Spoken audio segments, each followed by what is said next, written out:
50টি গাছ লাগিয়ে নিয়মিত যত্ন নিতে হবে। নিয়মিত নামাজ পড়ার পাশাপাশি শুক্রবার মসজিদে গিয়ে পরিষ্কার পরিচ্ছন্নতার কাজ করতে হবে। এমন শর্তসহ বেশ কিছু নির্দেশনা দিয়ে এক আসামিকে ব্যতিক্রমী জামিন দিয়েছেন সিলেটের আদালত। এদিকে জামিনে মুক্তি পেয়ে আদালতের নির্দেশনা মেনে চলছেন সিলেটের বিয়ানীবাজার সুপাতলার সেই সাদ্দাম হোসেন। বিস্তারিত প্রতিনিধি সানোয়ার হোসেনের রিপোর্ট।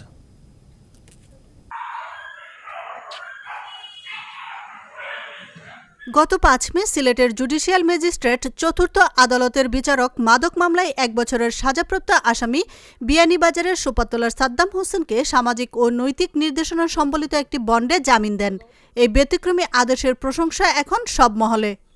এই আসামিটার বয়স ছিল মাত্র 22 বছর এবং তার জীবনের প্রথম মামলা ছিল।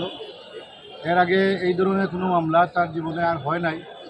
আর আমি আদালতকে বলেছিলাম যে তার বয়স কম এবং এটা তার জীবনের প্রথম মামলা এবং এইটাই সম্ভবত তার জীবনের শেষ মামলা। আদালত আমার কথায় সন্তুষ্ট হয়ে তাকে ক্ষমা করে দেন এবং কিছু শর্ত সাপেক্ষে তাকে মুক্তি দেন, যে সে এই 1টা বছর কারাগারে না গিয়ে সে বাইরে সাজা ভোগ করবে এইভাবে যে সে 50টা গাছ লাগাবে, মানব সেবা করবে, সে মসজিদে গিয়ে মসজিদের খেদমাত করবে, মসজিদ পরিষ্কার করবে, তার পরিবারের প্রতি যত্নশীল হবে, পরিবারকে সময় দিবে, এরপরে 2টা কুকুর এবং 2টা বিড়ালকে খাওয়াবে। এই ধরনের একটা ফাইন্ডিংস দিয়া এই মামলাটা নিষ্পত্তি করা হয়েছে। আসামি সাদ্দাম হোসেন ময়মনসিংহের নান্দাইল উপজেলার কিসমত রসুলপুর গ্রামের লাল মিয়ার ছেলে।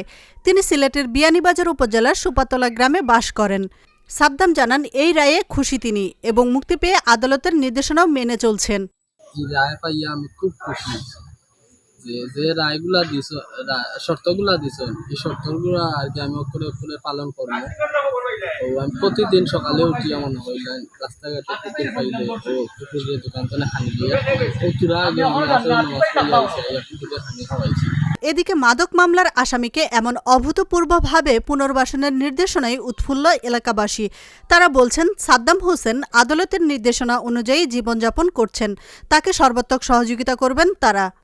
ওনার পরিবারের দিকে ওনার দিকে যে ওনার সাজাটা ওনার মওকুফ করে দিয়েছেন এই শর্তে যে উনি 5 ওয়াক্ত নামাজ পড়বেন, সমাজের উন্নয়নমূলক কাজ করবেন এবং ভালো কাজ চালিয়ে যাবেন। আমরা ওনাকে দেখবো, উনি মসজিদে আসবেন, আজকেও আসছেন উনি। আশা করি আল্লাহ ওনাকে দান করবেন।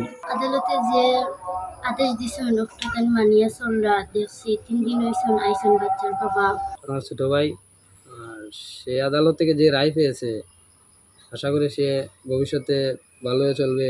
দীর্ঘ 3 দিন ধরে ওনারা দেখতেছি যে উনি আমার দোকানে আসেন, আইসা কুকুরে ভাত এবং কি বিস্কুট অনেক কিছু লইয়া খাওয়াই। গাড়িতে আলহামদুলিল্লাহ দেখে ভালোভাবে চলাফেরা করা, সুন্দরভাবে চলা, আগামীতে সুন্দরভাবে চলতে। এদিকে সাদ্দাম হোসেনকে আদালতের নির্দেশনা অনুযায়ী আগামী 1 বছর প্রবেশন অফিসারের তত্ত্বাবধানে থাকতে হবে এবং তার নির্দেশনা মেনে চলতে হবে। আশরাফুন নাহার মালা, চ্যানেল এস, নিউজ ডেস্ক।